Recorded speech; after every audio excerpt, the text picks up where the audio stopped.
Assalamualaikum warahmatullahi wabarakatuh. Saya Dila Revani, mahasiswa Politeknik Negeri Medan, jurusan Teknik Elektro, program studi Teknik Telekomunikasi. Saya adalah salah satu anggota divisi seni HMPS Teknik Telekomunikasi. Dan teman-teman, pada kesempatan kali ini saya akan menjelaskan mengenai hukum Gauss dan divergensi dengan mata kuliah Medan Elektromagnetik oleh dosen pembimbing Ibu Febrin Aulia Batubara STMT. Yuk disimak.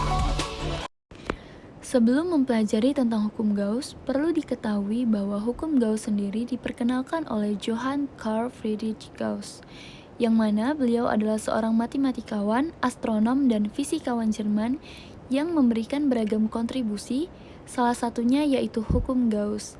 Ia dipandang sebagai salah satu matematikawan terbesar sepanjang masa. Dalam temuannya tersebut, Gauss merumuskan sebuah hukum yang menentukan besarnya fluks listrik yang menembus suatu permukaan tertutup sebanding dengan total muatan listrik yang melingkupi permukaan tertutup. Ia berhasil menemukan perumusan untuk konsep garis-garis medan listrik dalam bentuk persamaan matematis, di mana hukum Gauss ini dapat digunakan untuk menghitung kuat medan listrik pada kasus-kasus tertentu yang bersifat simetri, seperti menghitung medan listrik akibat muatan listrik dan menghitung medan listrik akibat lempeng bermuatan. Hukum Gauss menyatakan fluks neto dalam permukaan suatu ruangan tertutup sama dengan muatan total dalam ruangan tersebut dibagi dengan permitivitas ruang hampa, di mana secara matematis pernyataan Gauss dapat dituliskan seperti yang tampak pada layar, yaitu fluks neto sama dengan sigma vektor E titik vektor A sama dengan Q dibagi epsilon 0. Dan di mana vektor E menyatakan vektor kuat medan listrik, vektor A merupakan sebuah vektor yang besarnya sama dengan luas bidang yang ditembus medan listrik, dan arah vektor A menyatakan arah tegak lurus dari bidang itu, kemudian Q menyatakan jumlah muatan dalam ruangan yang tertutup, dan epsilon 0 menyatakan permitivitas ruang hampa. Sedangkan jika antara garis normal bidang A dengan arah medan membentuk sudut tertentu, maka persamaan Gauss menjadi fluks neto sama dengan sigma vektor E titik vektor A cos theta.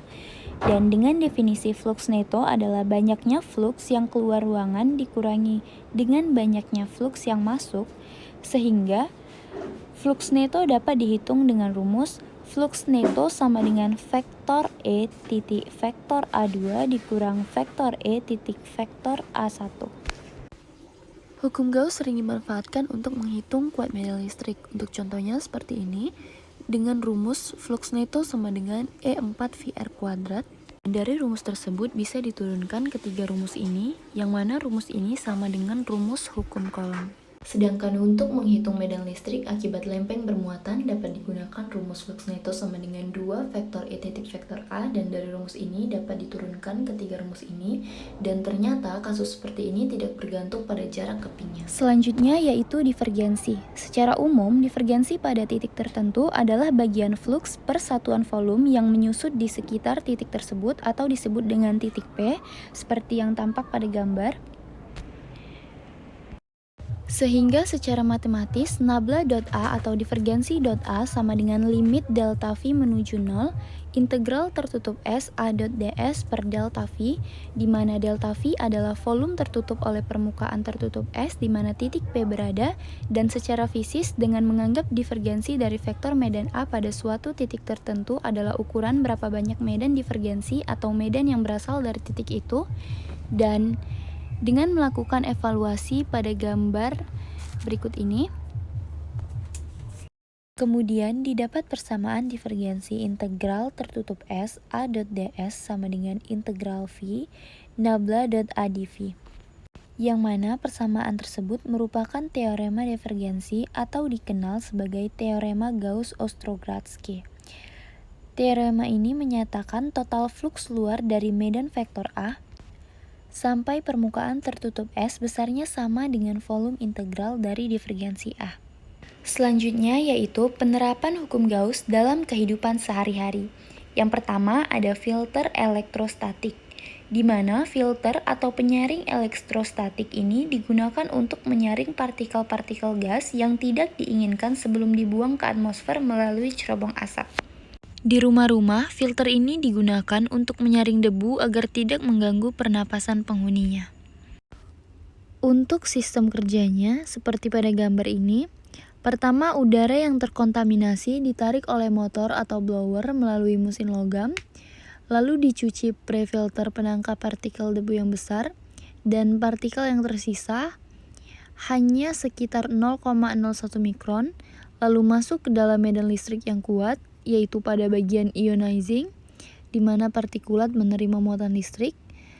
Kemudian partikel-partikel bermuatan tersebut masuk ke bagian plat kolektor terbuat dari serangkaian plat paralel, dan setiap plat alternatif dibebankan dengan polaritas yang sama dengan partikel yang menolak berdasarkan plat interleaving yang menarik dan mengumpulkan debu dan kotoran.